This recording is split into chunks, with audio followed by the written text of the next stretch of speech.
কোয়েল জাতীয় ছোট্ট পাখি যা আকাশ থেকে উড়ে এসে গাছে বসতো, এবং পৃথিবীর সবচেয়ে দামি মাশরুম যা একমাত্র মরুভূমিতে বৃষ্টিপাত হলে উৎপন্ন হয়, যে দামি মাশরুমের আজকের বাজার মূল্য হচ্ছে কেজি প্রতি 5 লক্ষ টাকা।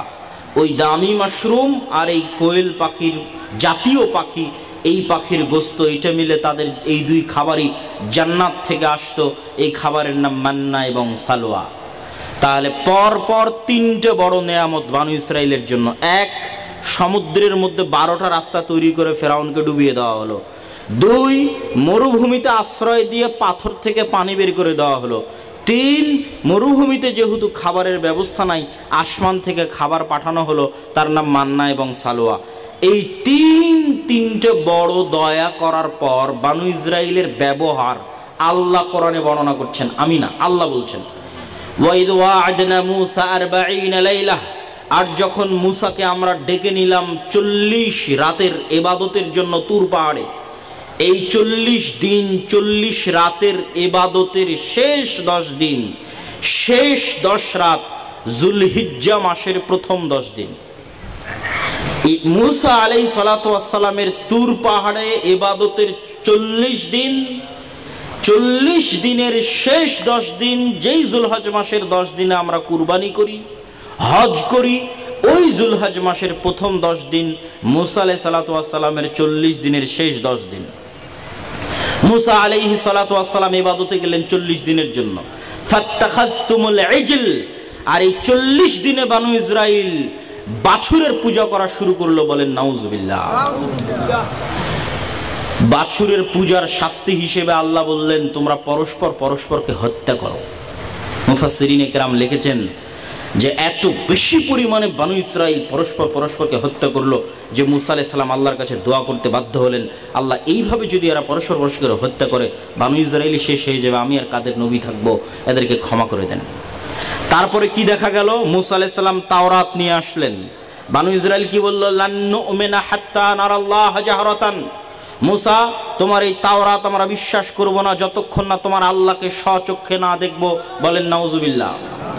এর চেয়ে বড় আর স্বচক্ষে আল্লাহকে কি দেখবে মানুষ, যে সমুদ্রের মধ্যে রাস্তা তৈরি করে ফেরাউনকে ডুবিয়ে দেওয়া হলো, ঝর্ণা প্রবাহিত করা হলো পাথর থেকে, জান্নাত থেকে খাবার দেওয়া হলো, এর চেয়ে বড় আল্লাহকে কি দেখবে?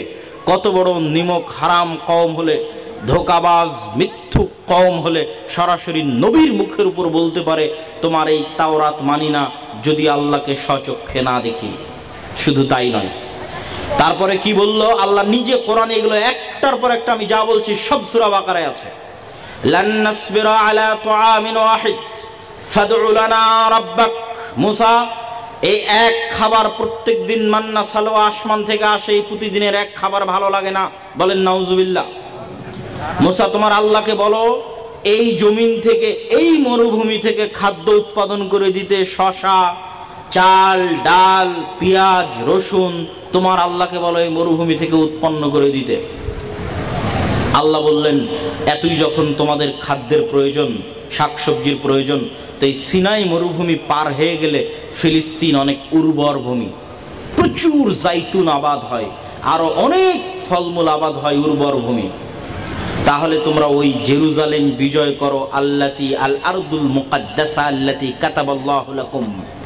আল্লাহ বলে দিলেন তোমরা যুদ্ধ করে ওই শহরে প্রবেশ করো, যেই পবিত্র শহর আল্লাহ তোমাদের জন্য লিখে রেখেছেন। তখন বানু ইসরাইল উত্তরে বলল, ইযহাব আনতা ওয়া রাব্বুকা ফাকাতিলা, মূসা তুমি আর তোমার আল্লাহ গিয়ে যুদ্ধ করো, যুদ্ধ যেই দিন বিজয় হওয়া শেষ হবে সেই দিন আমাদেরকে বলিও, আমরা আসব। বলেন নাউজুবিল্লাহ। তাহলে কি পরিমাণ নিমক হারাম কওম, একটার পর একটা আল্লাহর নেয়ামতের পাল্টা উত্তর তারা কিভাবে দিচ্ছে। মূসা আলাইহিস সালাম হতাশ হয়ে গেলেন, বললেন আল্লাহ আমি আমার আর আমার ভাইয়ের দায়িত্ব ছাড়া কারো দায়িত্ব পালন করতে পারবো না।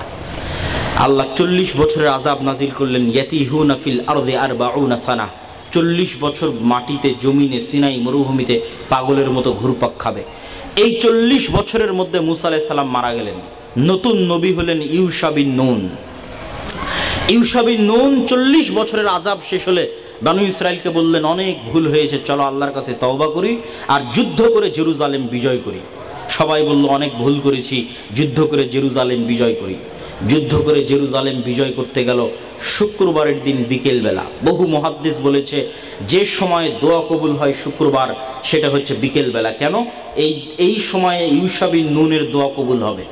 শুক্রবার বিকেলবেলা যুদ্ধ জয় জয় ভাব, কিন্তু শুক্রবার সূর্য ডুবে গেলে ইয়াউমুস সাবত, শনিবারের দিন ইহুদি ধর্ম অনুযায়ী যুদ্ধ বিগ্রহ নিষিদ্ধ, ইবাদত করতে হবে। তো ইউশা বিন নুন যদি আজ যুদ্ধ বন্ধ করে দেয়, রবিবারের দিন আবার যুদ্ধ এই পর্যায়ে আনা কঠিন আছে। ইউশা বিন নুন সূর্যকে বললেন, আনতা মা'মুরা, এই সূর্য তুমি আল্লাহর আদেশে আদিষ্ট, আমিও আল্লাহর আদেশে আদিষ্ট। আল্লাহুম্মা হবাসহা আলাইনা, হে আল্লাহ এই সূর্যকে আমাদের উপর থামিয়ে দেন, সূর্যকে থামিয়ে দেন। বুখারীর রিওয়ায়াতে রাসূল সাল্লাল্লাহু আলাইহি ওয়াসাল্লাম বলছেন যে কারো জন্য পৃথিবীতে সূর্য কোনোদিন থামানো হয়নি, লাম ইউহবাস লিআহাদ, কারো জন্য কোনোদিন থামানো হয়নি। আল্লাহ ইউশা বিন নুনের দোয়া কবুল করে নিয়ে সূর্যকে থামিয়ে দিলেন, কোনো মতে কয়েক ঘন্টা, কোনো মতে কয়েক দিন। বলেন আল্লাহু আকবার। সূর্য থেমে গেল, সময় আটকে গেল পৃথিবীতে মাত্র একবারের জন্য। তোমরা যুদ্ধ করে জেরুজালেম বিজয় করো, বিজয় শেষ হলে সূর্য আবার চলবে, বিজয় শেষ হলো সূর্য আবার চললো। তো এত বড় দয়া করার পর আল্লাহ ছোট্ট একটা আদেশ দিয়েছেন, এটাও কোরআনে দেওয়া আছে। ছোট্ট আদেশ কি? এই শহরে তোমরা যখন প্রবেশ করবা মাথা নিচু রাখবা, মুখে বলবা হিত্তাতুন। হিব্রু শব্দ হিত্তাতুনের আরবি হচ্ছে আস্তাগফিরুল্লাহ।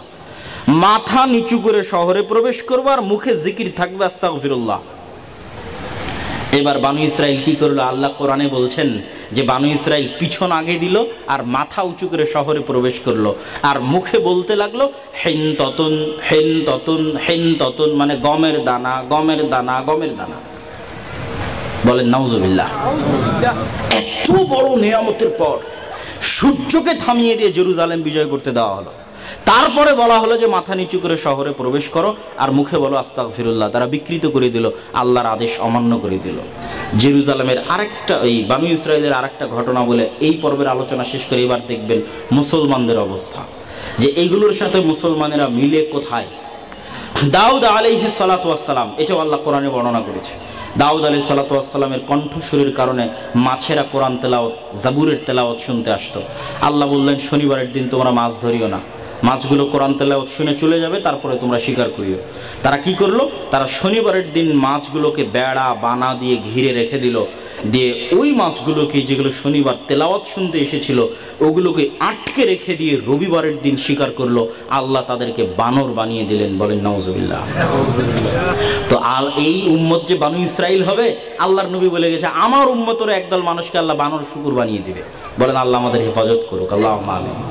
তা আমরা যে বানু ইসরাইল হয়ে যাবো এটা আমি বানিয়ে বলছি না, তো হয়ে গেছি এটাও বানিয়ে বলছি না, আল্লাহর নবী তো বলে গেছে। তো বানু ইসরাইলের একদল মানুষকে আল্লাহ বানর শুকুর বানিয়ে দিয়েছে, এই উম্মতেরও বানিয়ে দিবে। তো বিজ্ঞানীরা ভুল বুঝেছে। বিজ্ঞানীরা কি ভুল বুঝেছে? বিজ্ঞানীরা দেখছে বানর আর শুকুরের ডিএনএর সাথে মানুষের ডিএনএ এত বেশি মিলে, তখন বিজ্ঞানীরা মনে করেছে যে বানর থেকেই মনে হয় আস্তে আস্তে মানুষ হয়ে গেছে। কিন্তু ঘটনা উল্টা। ঘটনা কি? আল্লাহ যদি মানুষকে কোনোদিন দ্বিতীয় কোনো পশুতে পরিণত করতে চায়, তো আল্লাহ মানুষকে গরু ছাগলে পরিণত করবেন না, আল্লাহ মানুষকে মুরগি ভেড়া মহিষে পরিণত করবেন না। আল্লাহ যদি মানুষকে আর দ্বিতীয় কোনো প্রাণীতে পরিবর্তন করতে চান, তো মানুষের ডিএনএর মধ্যে সামান্য পরিবর্তন করে দিলেই এক রাতের মধ্যেই মানুষ সকালে উঠে দেখবে বানর হয়ে আছে। আল্লাহ তুমি আমাদের হেফাজত করো, আল্লাহুম্মা আমিন। এক রাতের মধ্যে মানুষ সকালে উঠে দেখবে শুকুর হয়ে আছে। ভাই ক্যান্সারের কোষ যেমন একটু পরিবর্তনে ক্যান্সার হয়ে যাচ্ছে, জাস্ট এরকমই। কেননা বানরের আর শুকুরের সাথে মানুষের ডিএনএ প্রচুর মিল। তার মানে এই নয় যে আমি বানর থেকে এসেছি, তার মানে এই যে আল্লাহর গজবে এবং আযাবে মানুষ একদিন বানর এবং শুকুরে পরিণত হতে পারে। আল্লাহ হেফাজত করুক, আল্লাহুম্মা আমিন। তো এবার দেখেন মুসলমানেরা যে বানু ইসরাইল হয়ে গেছে, তো বানু ইসরাইলের উপর আল্লাহর এত বড় দয়া, এত বড় রহমত।